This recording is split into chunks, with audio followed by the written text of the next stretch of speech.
Hello, Natasha N.K.O, 30th of June 1423, continuing on with James Joyce's Dubliners. So far I've read The Sisters, An Encounter, Avaby, Eveline, After the Race, Two Gallants, The Boarding House, A Little Cloud, and Counterparts. And now I'm going to read Clay, C-L-A-Y. It reads, The matron had given her leave to go out as soon as the women's tea was over, and Maria looked forward to her evening out. The kitchen was spick and span. The cook said you could see yourself in the big copper boilers. The fire was nice and bright, and on one of the side tables were 4 very big barm bracks, B-A-R-M-B-R-A-C-K-S. Barm bracks, loaves studded with fruit, popular at Halloween. These barm bracks seemed uncut, but if you went closer, you would see that they had been cut into long, thick, even slices and were ready to be handed round at tea. Maria had cut them herself. Maria was a very, very small person indeed, but she had a very long nose and a very long chin. She talked a little through her nose, always soothingly, "Yes, my dear," and "No, my dear." She was always sent for when the women quarrelled over their tubs and always succeeded in making peace. One day the matron had said to her, "Maria, you are a veritable peacemaker." And the sub-matron and 2 of the board ladies, governors of the Dublin by Lamplight Laundry, a Protestant charity offering prostitutes away off the streets. And the sub-matron and 2 of the board ladies had heard the compliment, and Ginger Mooney was always saying what she wouldn't do to the dummy who had charge of the irons if it wasn't for Maria. Everyone was so fond of Maria. The women would have their tea at 6 o'clock, and she would be able to get away before 7. From Ballsbridge to the Pillar, 20 minutes. From the Pillar to Drumcondra, 20 minutes. And 20 minutes to buy the things. She would be there before 8. She took out her purse with the silver clasps and read again the words, "A present from Belfast." She was very fond of that purse because Joe had brought it to her 5 years before, when he and Alfie had gone to breakfast on a Whit Monday trip. In the purse were 2 half-crowns and some coppers. She would have 5 shillings clear after paying tram fare. What a nice evening they would have, all the children singing. Only she hoped that Joe wouldn't come in drunk. He was so different when he took any drink. Often he had wanted her to go and live with them, but she would have felt herself in the way, though Joe's wife was ever so nice with her. And she had become accustomed to the life of the laundry. Joe was a good fellow. She had nursed him and Alfie too, and Joe used often to say, "Mama is Mama, but Maria is my proper mother." After the break-up at home, the boys had got her that position in the Dublin by Lamplight Laundry, and she liked it. She used to have such a bad opinion of Protestants, but now she thought they were very nice people. A little quiet and serious, but still very nice people to live with. Then she had her plants in the conservatory, and she liked looking after them. She had lovely ferns and wax plants, and whenever anyone came to visit her, she always gave the visitor 1 or 2 slips from her conservatory. There was one thing she didn't like, and that was the tracts. Tracts. Tracts. Tracts are religious pamphlets or flyers. There was one thing she didn't like, and that was the tracts on the walls, but the matron was such a nice person to deal with, so genteel. When the cook told her everything was ready, she went into the women's room and began to pull the big bell. In a few minutes, the women began to come in by 2s and 3s, wiping their steaming hands in their petticoats and pulling down the leaves of their blouses over their red steaming arms. They settled down before their huge mugs, which the cook and the dummy filled up with hot tea, already mixed with milk and sugar in huge tin cans. Maria superintended the distribution of the barmbrack and saw that every woman got her 4 slices. There was a great deal of laughing and joking during the meal. Lizzie Fleming said Maria was sure to get the ring, and though Fleming had said that for so many Halloween, the eve of All Saints' Day, is also Samhain, Samhain, the end of the Celtic is Celtic, the end of the Celtic year when the dead mingle with the living.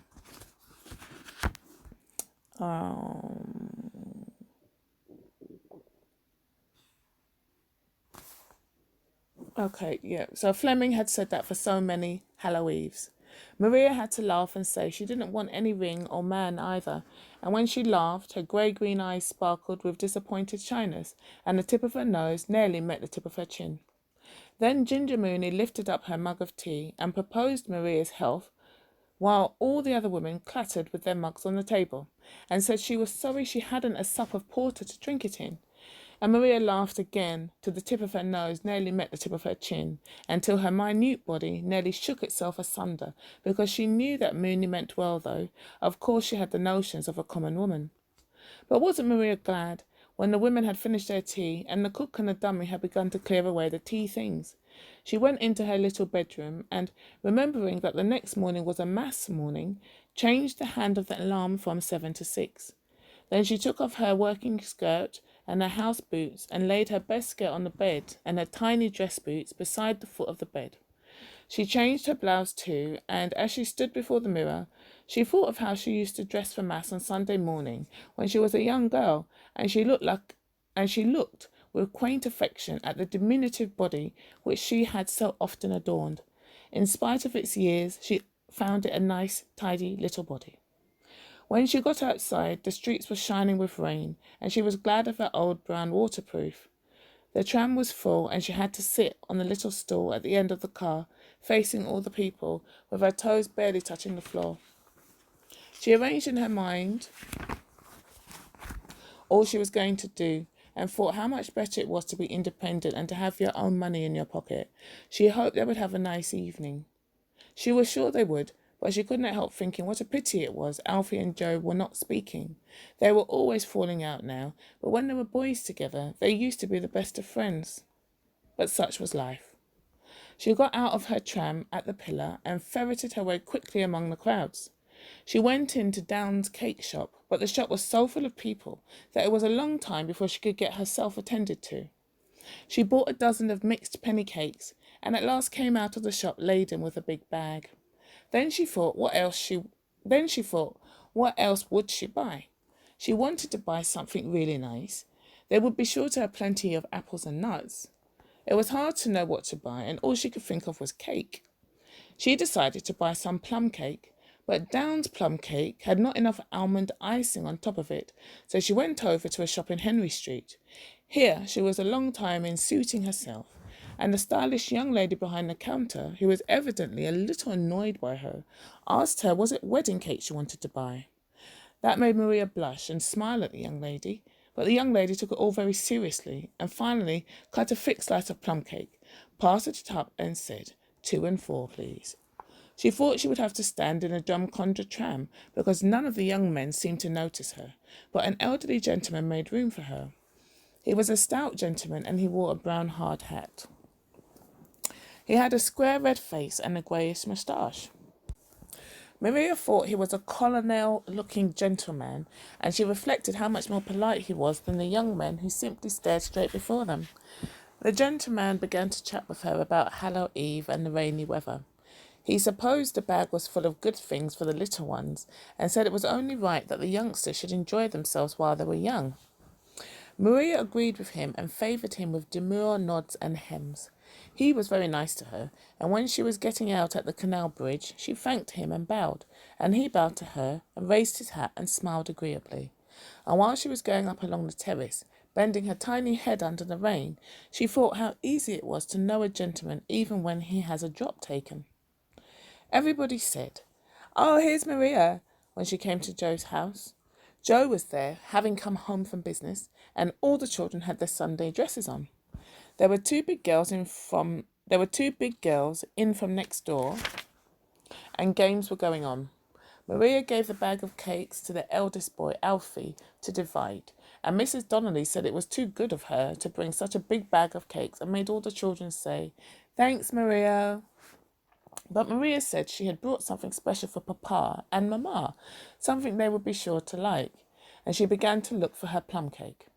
She tried in Down's bag, and then in the pockets of her waterproof, and then on the hall stand, but nowhere could she find it. Then she asked all the children had any of them eaten it, by mistake.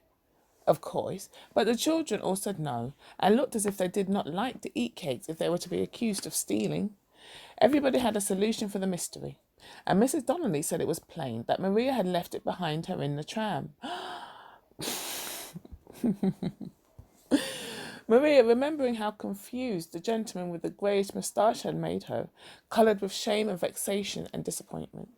At the thought of the failure of her little surprise and of the 2 and 4 pence she had thrown away for nothing, she nearly cried outright.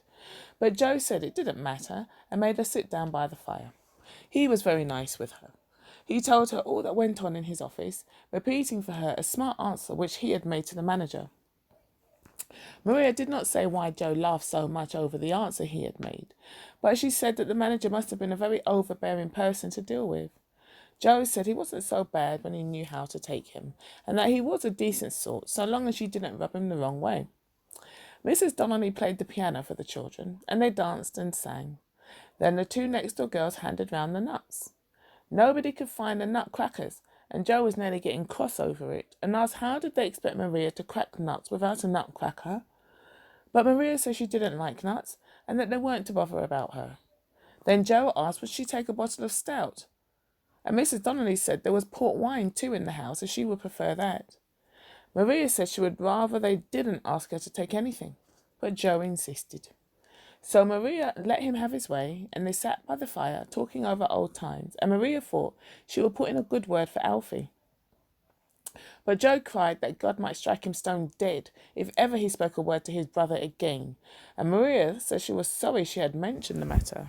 Mrs. Donnelly told her husband it was a great shame for him to speak that way of his own flesh and blood, but Joe said that Alfie was no brother of his, and there was nearly being a row on the head of it. But Joe said he would not lose his temper on account of the night it was, and asked his wife to open some more stout. The 2 next-door girls had arranged some Hallow Eve's games, and soon everything was merry again. Maria was delighted to see the children so merry, and Joe and his wife in such good spirits. The next-door girls put some saucers on the table, and then led the children up to the table, blindfold.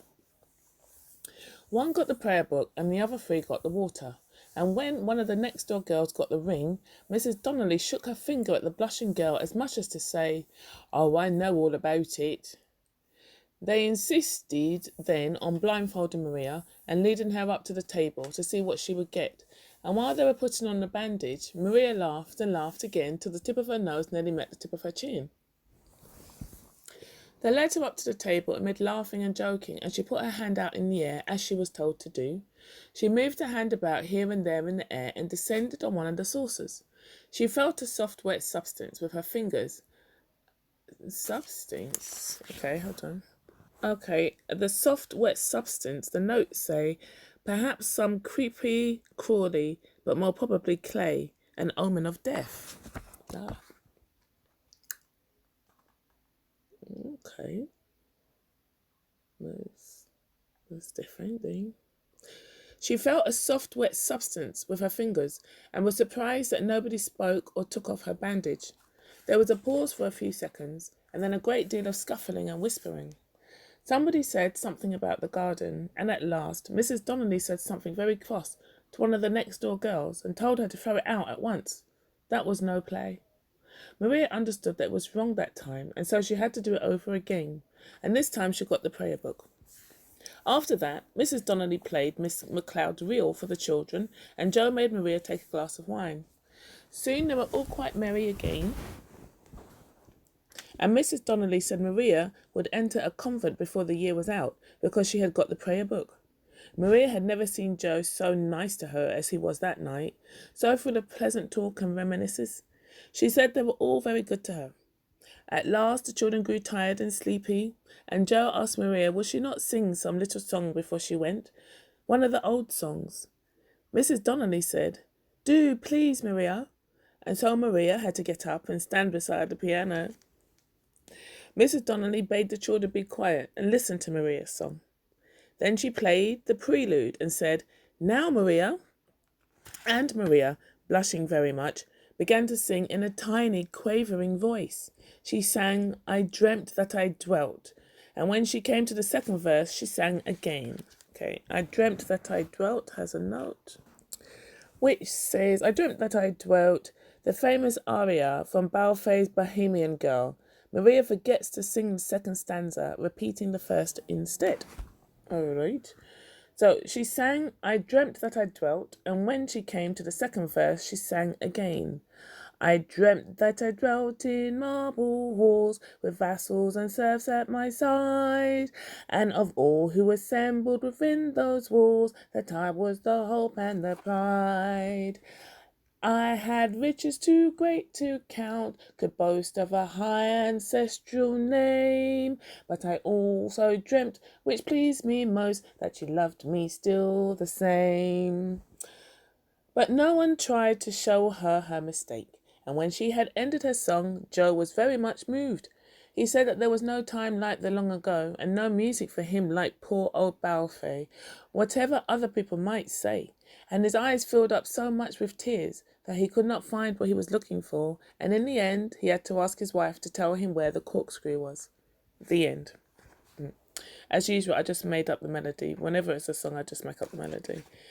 Okay. The next story in the book is called A Painful Case. It reads, Mr. James Duffy lived in Chapelizod, Chapelizod. In the notes, Chapelizod is a village. Chapelizod is a village 3 miles upriver from the city centre, associated with the tragic love story of Tristan and Isolde. Isolde, Isolde. That's what is Chapelizod. So Mr. James Duffy lived in Chapelizod because he wished to live as far as possible from the city of which he was a citizen, and because he found all the other suburbs of Dublin mean, modern and pretentious. He lived in an old sombre house, and from his windows he could look into the disused distillery or upwards along the shallow river on which Dublin is built. Note on the shallow river is Dublin is built. The river Liffey, Liffey. The lofty walls of his uncarpeted room were free from pictures. He had himself bought every article of furniture in the room: a black iron bedstead, an iron washstand, 4 cane chairs, a clothes rack, a coal scuttle, a fender and irons, and a square table on which lay a double desk. A bookcase had been made in an alcove by means of shelves of white wood. The bed was clothed with white bedclothes, and a black and scarlet rug covered the foot. A little hand mirror hung above the washstand, and during the day a white-shaped lamp stood as the sole ornament of the mantelpiece. The books on the white wooden shelves were arranged from below upwards according to bulk. A complete Wordsworth, collected poems of William Wordsworth, 1770 to 1850. A complete Wordsworth stood at one end of the lowest shelf, and a copy of the Maynooth Catechism, Maynooth, Maynooth, is Maynooth Catechism, a book spelling out the basics of faith. This one was compiled at Maynooth, Ireland's most important seminary. A complete Wordsworth stood at one end of the lowest shelf, and a copy of the Maynooth Catechism, sewn into the cloth cover of a notebook, stood at one end of the top shelf. Writing materials were always on the desk. In the desk lay a manuscript translation of Hauptmann's Michael Kramer, the stage directions of which were written in purple ink, and a little sheaf of papers held together by a brass pin. In these sheets, a sentence was inscribed from time to time, and, in an ironical moment, the headline of an advertisement for Bile Beans had been pasted onto the first sheet. On lifting the lid of the desk, a faint fragrance escaped, the fragrance of new cedarwood pencils, or of a bottle of gum, or of an overripe apple, which might have been left there and forgotten. Mr. Duffy abhorred anything which betokened physical or mental disorder. A medieval doctor would have called him saturnine. There's a note.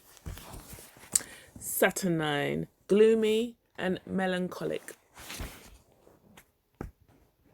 His face, which carried the entire tale of his years, was of the brown tint of Dublin streets. On his long and rather large head grew dry black hair, and a tawny moustache did not quite cover an unamiable mouth.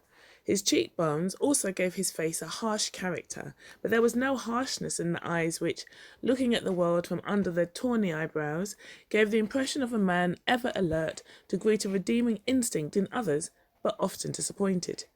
He lived at a little distance from his body, regarding his own acts with doubtful side glances. He had an odd autobiographical habit which led him to compose in his mind, from time to time, a short sentence about himself, containing a subject in the third person and a predicate in the past tense. He never gave alms to beggars and walked firmly, carrying a stout hazel. He had been for many years cashier of a private bank in Baggot Street. Every morning he came in from Chapelizod by tram.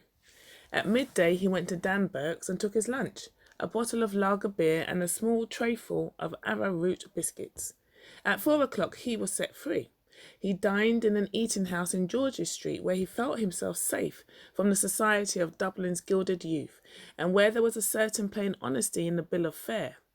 His evenings were spent either before his landlady's piano or roaming about the outskirts of the city. His liking for Mozart's music brought him sometimes to an opera or a concert.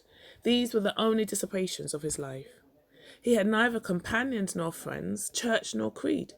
He lived his spiritual life without any communion with others, visiting his relatives at Christmas and escorting them to the cemetery when they died. He performed these two social duties for old dignity's sake, but conceded nothing further to the conventions which regulate the civic life. He allowed himself to think that in certain circumstances he would rob his bank, but as these circumstances never arose, his life rolled out evenly, an adventurous tale. One evening he found himself sitting beside two ladies in the rotunda. The house, thinly peopled and silent, gave distressing prophecy of failure. The lady who sat next to him looked around at the deserted house once or twice and then said, "What a pity there is such a poor house tonight. It's so hard on people to have to sing to empty benches." He took the remarks as an invitation to talk. He was surprised that she seemed so little awkward.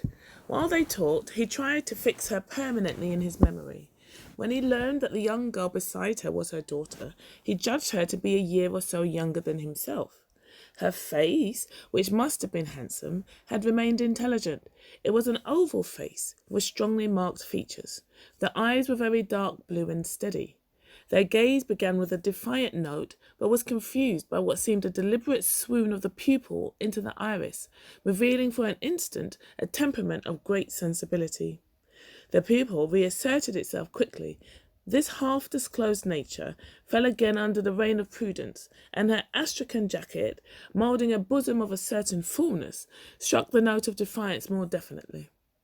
He met her again a few weeks afterwards at a concert in Earlsfort Terrace, and seized the moments when her daughter's attention was diverted to become intimate. She alluded once or twice to her husband, but her tone was not such as to make the allusion a warning. Her name was Mrs. N.K.O. Her husband's great-great-grandfather, Sinico, S-I-N-I-C-O, Mrs. N.K.O. Her husband's great-great-grandfather had come from Leghorn. Her husband was captain of a mercantile boat plying between Dublin and Holland, and they had one child. Meeting her a third time by accident, he found courage to make an appointment. She came. This was the first of many meetings. They met always in the evening, and chose the most quiet quarters for their walks together.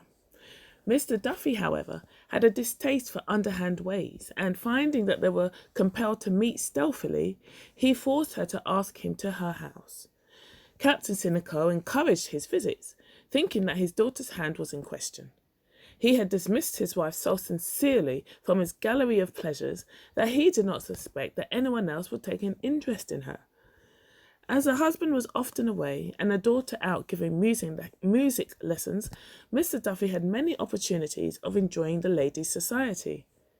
Neither he nor she had any such adventure before, and neither was conscious of any incongruity, of anything being out of place. Little by little, he entangled his thoughts with hers. He lent her books, provided her with ideas, shared his intellectual life with her. She listened to all. Sometimes, in return for his theories, she gave out some fact of her own life. With almost maternal solicitude, she urged him to let his nature open to the full. She became his confessor.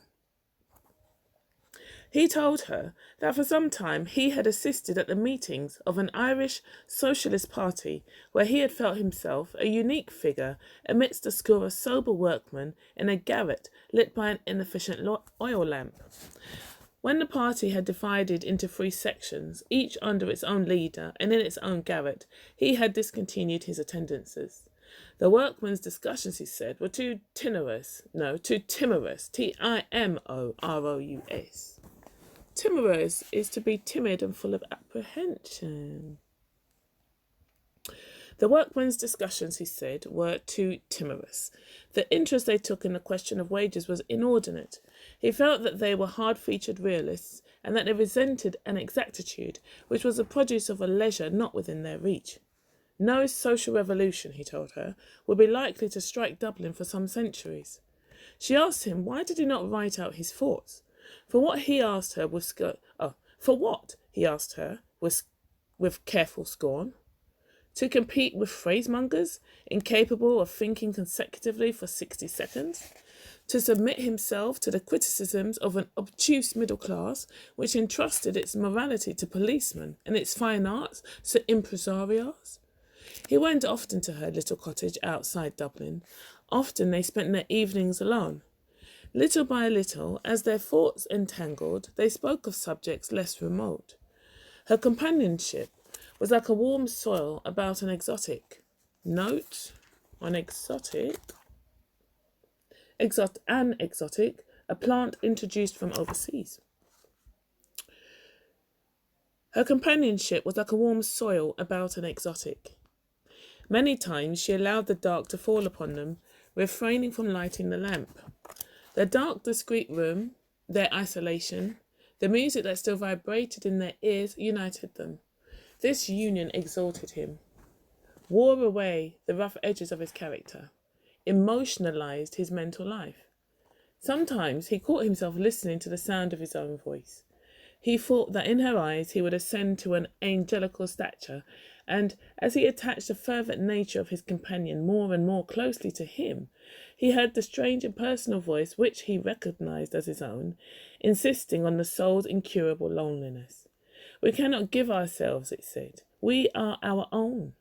The end of these discourses was that one night, during which she had shown every sign of unusual excitement, Mrs. N.K.O caught up his hand passionately and pressed it to her cheek. Mr. Duffy was very much surprised. Her interpretation of his words disillusioned him.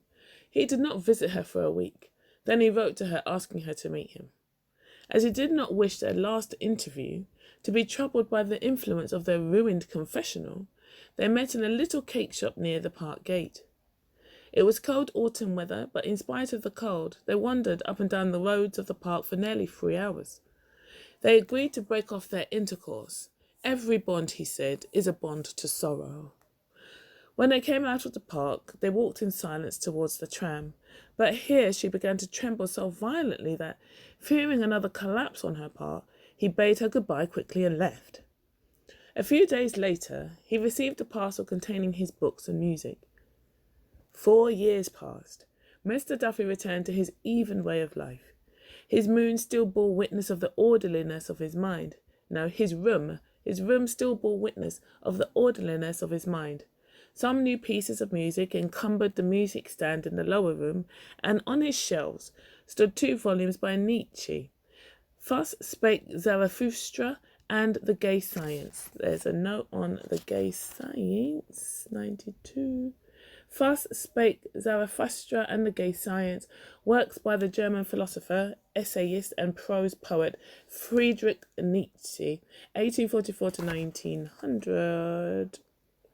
He wrote seldom in the sheaf of papers which lay in his desk. One of his sentences, written 2 months after his last interview with Mrs. N.K.O, read, "Love between man and man is impossible because there must not be sexual intercourse, and friendship between man and woman is impossible because there must be sexual intercourse." He kept away from concerts lest he should meet her. His father died. The junior partner of the bank retired. And still, every morning he went into the city by tram, and every evening walked home from the city after having dined moderately in George's Street and read the evening paper for dessert. One evening, as he was about to put a morsel of corned beef and cabbage into his mouth, his hand stopped. His eyes fixed themselves on a paragraph in the evening paper which he had propped against the water carafe.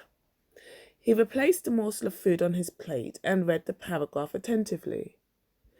Then he drank a glass of water, pushed his plate to one side, doubled the paper down before him between his elbows, and read the paragraph over and over again.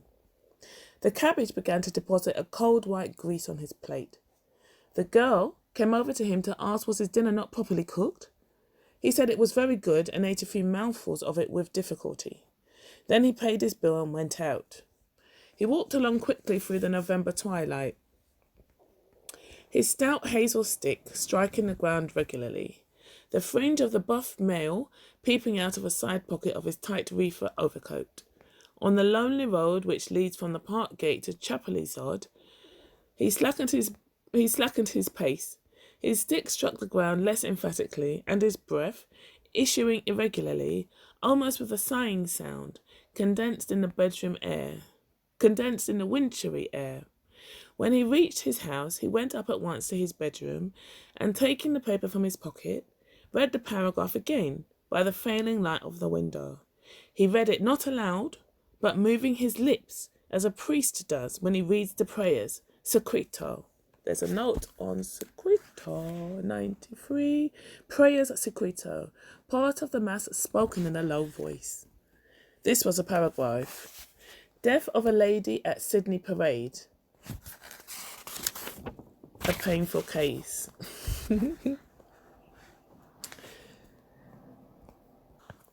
Today, at the City of Dublin Hospital, the Deputy Coroner, in the absence of Mr. Leverett, held an inquest on the body of Mrs. Emily N.K.O, aged 43 years, who was killed at Sydney Parade Station yesterday evening. The evidence showed that the deceased lady, while attempting to cross the line, was knocked down by the engine of the 10 o'clock slow train from Kingstown, thereby sustaining injuries of the head and right side which led to her death.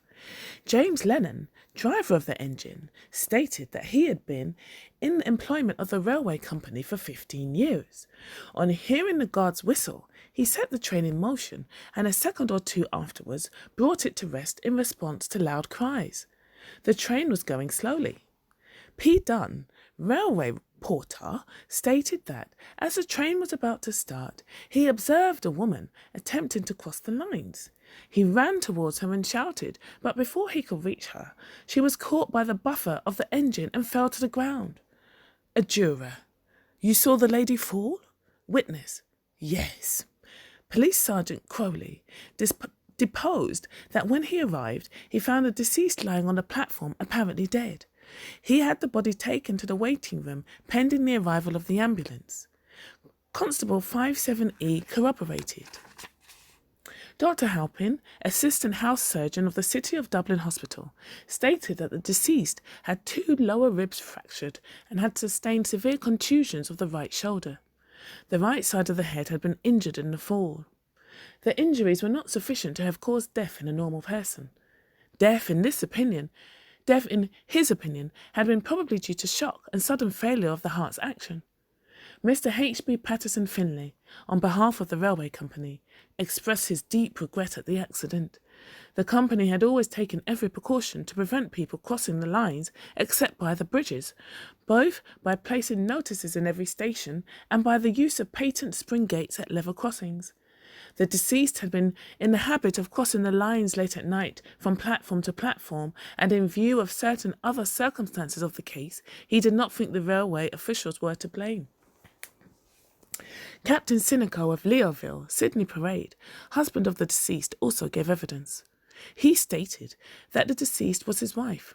He was not in Dublin at the time of the accident, as he had arrived only that morning from Rotterdam. They had been married for 22 years and had lived happily until about 2 years ago, when his wife began to be rather intemperate in her habits.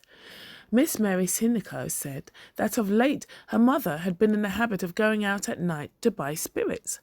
She, witness, had often tried to reason with her mother and had induced her to join a league. There's a note on the league, 94. Join a league of those who had sworn never to drink again. Of the league. She was not at home until an hour after the accident. Miss Mary N.K.O said that of late her mother had been in the habit of going out at night to buy spirits. She, witness, had often tried to reason with her mother and had induced her to join a league. She was not at home until an hour after the accident. The jury returned a verdict in accordance with the medical evidence and exonerated Lennon from all blame. The deputy coroner said it was a most painful case and expressed great sympathy with Captain N.K.O and his daughter. He urged on the railway company to take strong measures to prevent the possibility of similar accidents in the future. No blame attached to anyone. Mr. Duffy raised his eyes from the paper and gazed out of his window on the cheerless evening landscape. The river lay quiet beside the empty distillery, and from time to time a light appeared in some house on the Lucan road. What an end!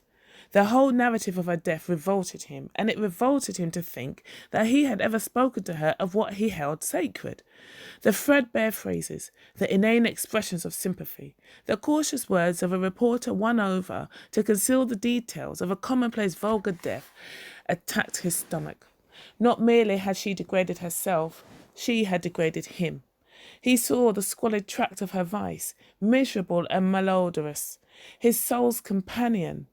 He thought of the hobbling wretches whom he had seen carrying cans and bottles to be filled by the barman. Just God, what an end! Evidently she had been unfit to live, without any strength of purpose, an easy prey to habits, one of the wrecks on which civilization has been reared. But that she could have sunk so low! Was it possible he had deceived himself so utterly about her? He remembered her outburst of that night and interpreted it in a harsher sense than he had ever done. He had no difficulty now in approving of the course he had taken. As the light failed and his memory began to wander, he thought her hand touched his. The shock which had first attacked his stomach was now attacking his nerves. He put on his overcoat and hat quickly and went out. The cold air met him on the threshold. It crept into the sleeves of his coat. When he came to the public house at Chapelizod Bridge, he went in and ordered a hot punch. The proprietor served him obsequiously, but did not venture to walk. There were 5 or 6 working men in the shop discussing the value of a gentleman's estate in County Kildare. They drank at intervals from their huge pint tumblers and smoked, spitting often on the floor and sometimes dragging the sawdust over their spits with their heavy boots. Mr. Duffy sat on his stool and gazed at them, without seeing or hearing them. After a while they went out, and he called for another punch. He sat for a long time over it. The shop was very quiet. The proprietor sprawled on the counter, reading the Herald and yawning. Now and again a tram was heard swishing along the lonely road outside.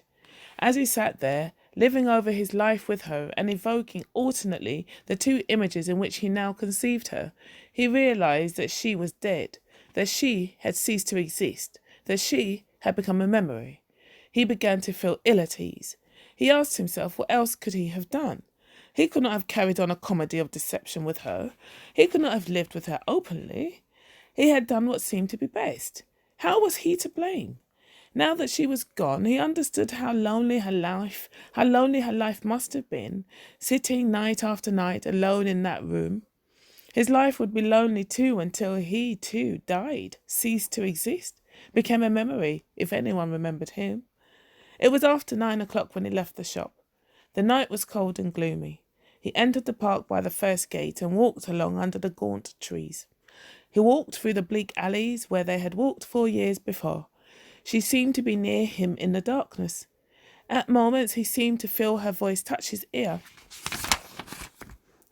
Her hand touched his. He stood still to listen.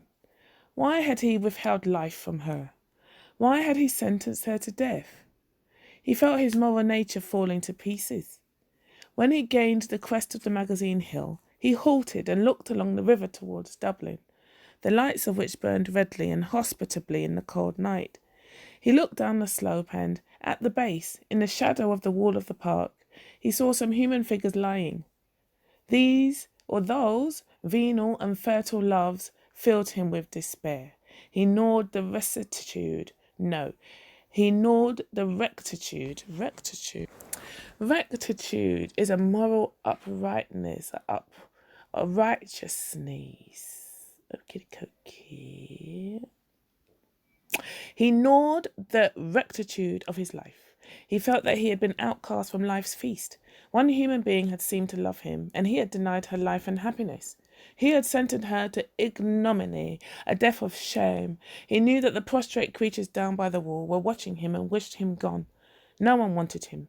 He was outcast from life's feast. He turned his eyes to the grey gleaming river, winding along towards Dublin. Beyond the river he saw a goods train winding out of Kingsbridge station. Like a worm, with a fiery head winding through the darkness, obstinately and laboriously, it passed slowly out of sight. But still he heard in his ears the laborious drone of the engine reiterating the syllables of her name. He turned back the way he had come, the rhythm of the engine pounding in his ears. He began to doubt the reality of what memory told him. He halted under a tree and allowed the rhythm to die away. He could not feel her near him in the darkness, nor her voice touch his ear. He waited for some minutes, listening. He could hear nothing. The night was perfectly silent. He listened again, perfectly silent. He felt that he was alone. The end. Thanks for listening. Forgive my pronunciation and everything else. I'll put photos of the notes page. Thanks for listening. Did I say that I would do?